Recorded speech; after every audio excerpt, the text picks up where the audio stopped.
All right, ladies and gentlemen, we're back for some more Drop Everything and Read. As you recall, yesterday's session had a pretty emotionally charged and connection deepening conversation between Star and Carlos.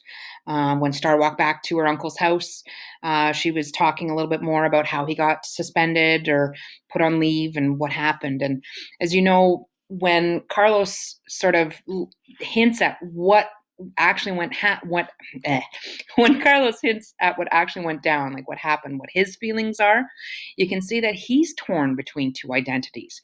Again, back to that whole concept and theme of code switching. So he's trying to flip back and forth between the identity of a cop and that of just being a black man from Garden Heights.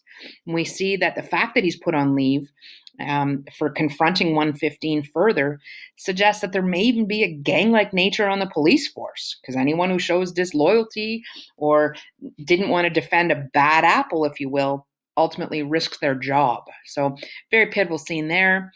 This points to a broken culture of policing in general, which even good cops like Carlos can't fix on their own. So again, that reminder that we are all in this as a united, even when there may be division going on, we need to find that common ground in order to move forward. And but as we know, this Carlos and Star realize that things are bigger than just one incident. He tries to assert to Star that Black people should be allowed to be complicated human beings no matter what situation. So, not that they're just guilty of doing bad acts, but they're allowed to have feelings and process things as well. So, again, making everyone realize that we're humans being, no matter what skin color we are, we're all going through similar experiences and that need for growth. So, Carlos further recognizes that individuals who cannot see past their own prejudice should not be tasked with protecting a community. So, pretty interesting phrase as we think about that. And we know there was a nice breakfast between Star and her mom. What's her mom's name again? Johnny, thank you for shouting out. Lisa, of course we heard that. I know that's what I'd be hearing if we were all together.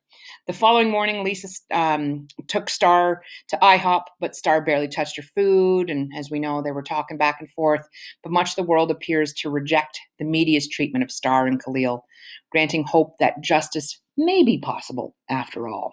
So, despite all these negative things going on in the media and all these negative feelings, Star and Khalil have yet to have their voice heard. So, we're about to find out if that will finally happen. I feel like I've been giving you guys that question for months now. Speaking of questions, the couple clues to watch for as we're reading today: what finally makes Maverick decide to give in and move out of Garden Heights? And how has Star's identity in the neighborhood changed? So, let's find that out together. I'm so used to seeing smoke in Garden Heights, it's weird when we go back and there isn't any. It's dreary because of the late night storm, but we can ride with the windows down. Even though the riot stopped, we pass as many tanks as we pass lowriders. But at home, smoke greets us at the front door. Maverick, Mama hollers, and we hurry toward the kitchen. Daddy pours water on a skillet at the sink, and the skillet responds with a loud sizzle and a white cloud. Whatever he burned it bad. Hallelujah! Seven throws his hands up at the table. Somebody who can actually cook. Shut up, Daddy says. Mummy takes the skillet and examines the unidentifiable remains. What was this? Eggs? Glad to see you know how to come home, he says. He walks right by me without a glance or a good morning. He's still pissed about Chris. Mama gets a fork and stabs at the charred food stuck in the skillet. You want some breakfast, Seven, baby? He watches her and goes, nah. By the way, the skillet didn't do anything, Ma. You're right, she says, but she keeps stabbing. Seriously, I can fix you something. Eggs, bacon. She looks toward the hall and shouts, the pork kind, pig, swine, all of that. Again, Maverick not wanting pork in the house. So much for the good outweighing the bad. Seven and I look at each other. We hate when they fight because we always get stuck in the middle of their wars. Our appetites are the greatest casualty. If Mama's mad and not cooking, we have to eat Daddy's struggle meals, like spaghetti with ketchup and hot dogs in it. I'll grab something at school. Seven kisses her cheek. Thanks, though. He gives me a fist bump on his way out. The Seven way of wishing me good luck. Daddy returns wearing a backwards cap. He grabs his keys and a banana. We have to be at the DA's office at 9:30, Mama says. Are you coming? Oh, Carlos can't do it since he's the one y'all let on secrets and stuff. You know what, Maverick? I'll be there, he says, and leaves. Mama stabs the skillet some more. So we can tell there's still those feelings of resentment, or perhaps that little feeling of less than when Maverick compares himself to Carlos. Think back for a second why he's having those feelings. That's right. When Maverick was in jail, Carlos was the one to play the father role. And now it hurts that little bit extra when Maverick sees Carlos in that role when he is the one available to be there. In jail, he wasn't, so he was happy for Carlos to do it then, but now he wants to be the one they lean on. So here we are. We're finally at that DA appointment. Page 118. And for those of you in the book, looks like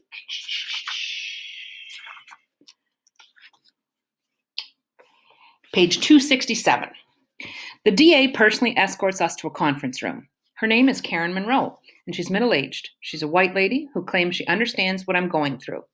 Miss Ofra is already in the conference room along with some people who work at the DA's office. Miss Monroe gives a long speech about how much she wants justice for Khalil and apologizes that it's taken this long for us to meet. 12 days to be exact, Daddy points out. Too long, if you ask me. Miss Monroe looks a bit uncomfortable at that. She explains the grand jury proceedings, then she asks about that night. I pretty much tell her what I told the cops, except she doesn't ask any stupid questions about Khalil. But when I get to that part, or when I get to the part when I describe the number of shots, how they hit Khalil in his back, the look on his face, my stomach bubbles, bile pools in my mouth, and I gag. Mama jumps up and grabs a garbage bin. She puts it in front of me quick enough to catch the vomit that spews from my mouth. So all of the emotions finally coming out also come out in a physical purge. And I cry and puke, cry and puke. It's all I can do. The DA gets me a soda and says, "That'll be all today, sweetie. Thank you." Daddy helps me to Mama's car, and people in the halls gawk. I bet they know I'm the witness from my teary, snotty face, and are probably giving me a new name. Poor thing, as in, oh, that poor thing. That makes this even worse. I get in the car, away from their pity, and rest my head against the window, feeling like crap. Mama parks in front of the store, and Daddy pulls up behind us. He gets out of his truck and comes to Mama's side of the car. She rolls her window down. I'm going to the school, she tells him. They need to know what's going on. Can she stay with you? Yeah, that's fine. She can rest in the office. Another thing puking and crying gets you. People talk about you like you're not there and make plans for you. Poor thing apparently can't hear. You sure? Mama asks him, or do I need to take her to Carlos? Daddy sighs. Lisa, Maverick, I don't give a flying monkey's butt what your problem is. Just be there for your daughter, please. Daddy moves to my side of the car and opens the door. Come here, baby. I climb out, blubbering like a little kid who skinned her knee. Daddy pulls me into his chest, rubbing my back and kissing my hair. Mama drives off. I'm sorry, baby, he says. The crying, the puking don't mean anything anymore. My daddy's got me. We go in the store. Daddy turns on the lights, but keeps the close sign in the window. He goes to his office for a second, then comes back to me and holds my chin. Open your mouth, he says. I open it, and his face scrunches up. Ill. We gotta get you a whole bottle of mouthwash. About to raise the dead with that breath. I laugh with tears in my eyes. Like I said, Daddy's talented that way. So again, that bond between father and daughter, no matter how many different people may come into your life, there's a unique connection between blood relatives. He wipes my face with his hands, which are rough as sandpaper, but I'm used to them. He frames my face. I smile. There go my baby, he says. You'll be all right. I feel normal enough to say, now I'm your baby? You haven't been acting like it. Don't start. He goes down the medicine aisle, sounding like your mama. I'm just saying, you've been extra salty today. He returns with a bottle of Listerine. Here, before you kill my produce with your breath. Like you killed those eggs this morning? Aye, those were blackened eggs. Y'all don't know about that? Nobody knows about that. A couple of rinses in the restroom transforms my mouth from a swamp of puke residue to normal. Daddy waits on the wooden bench at the front of the store. Our older customers who can't walk much usually sit there as Daddy, 7, or I get their groceries for them. Daddy pats the spot next to him. I sit. You're going to open back up soon? In a little bit. What you see in that white boy? So clearly he's been wanting to talk to his daughter about his own feelings about her boyfriend. Damn, I wasn't expecting him to get right into it. Besides the facts he's adorable, I say, and Daddy makes a gagging sound. He's smart, funny, and he cares about me. A lot. You got a problem with black boys?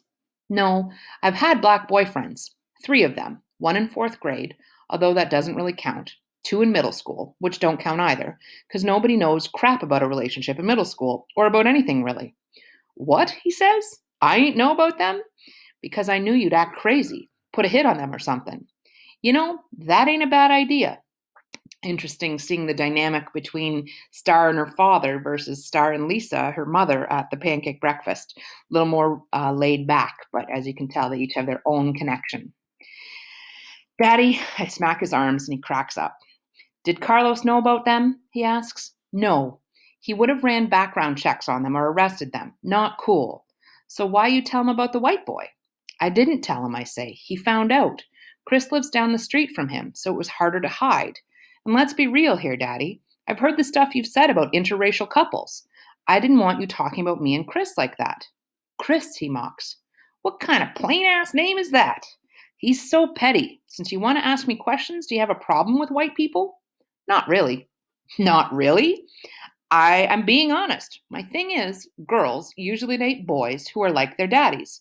And I ain't gonna lie. When I saw that white Chris, he corrects, and I smile, I got worried. I thought I turned you against black men or didn't set a good example of a black man. I couldn't handle that. I rest my head on his shoulder. Nah, Daddy, you haven't set a good example of what a black man should be. You've set a good example of what a man should be. Duh. Duh. He mocks and kisses the top of my head. My baby. A gray BMW comes to a sudden stop in front of the store. Daddy nudges me off the bench. Come on. He pulls me to his office and shoves me in. I catch a glimpse of King getting out of the BMW before Daddy closes the door in my face. Hand shaking, I crack open the door. So again, we've got the King drug lord coming into Maverick's store to confront him, perhaps looking for Devontae. Daddy stands guard in the entrance of the store. His hand drifts to his waist. His peace. 3 other King lords hop out of the BMW, but Daddy calls out, Nah, if you want to talk, we do this alone. King nods at his boys. They wait beside the car. Daddy steps aside and King lumbers in. I'm ashamed to admit it, but I don't know if Daddy stands a chance against King. Daddy isn't skinny or short, but compared to King, who's pure muscle at 6 feet, he looks tiny. It's damn near blasphemous to think like that, though. Where he at? King asks. Where who at? You know who. Vontae. How I'm supposed to know, Daddy says. He was working here, wasn't he? For a day or 2, yeah. I ain't seen him today. King paces and points his cigar at Daddy. Sweat glistens on the rolls of fat on the back of his head. You lying. Why I gotta lie, King? All the stuff I did for you, King says? All this, and this is how you repay me? Where he at, Big Mav? I don't know. Where he at? King yells. I said I don't know. He asked me for $200 the other day. I told him he had to work for it, so he did. I had some mercy and paid it all up front, like a dumbass. He was supposed to come in today, and he didn't. End of story. Why he need money from you when he stole 5 G's from me? Hell if I know, Daddy says. If I find out you lying, you ain't got to worry about that. Got too many problems of my own. Oh yeah? I know about your problems, King says, a laugh bubbling from him. I heard Star, the witness they've been talking about on the news. How's she know to keep her mouth shut when she's supposed to? What the hell's that supposed to mean? These cases, they're always interesting, King says. They dig for information. Hell, they try to find out more about the person who died than the person who shot them.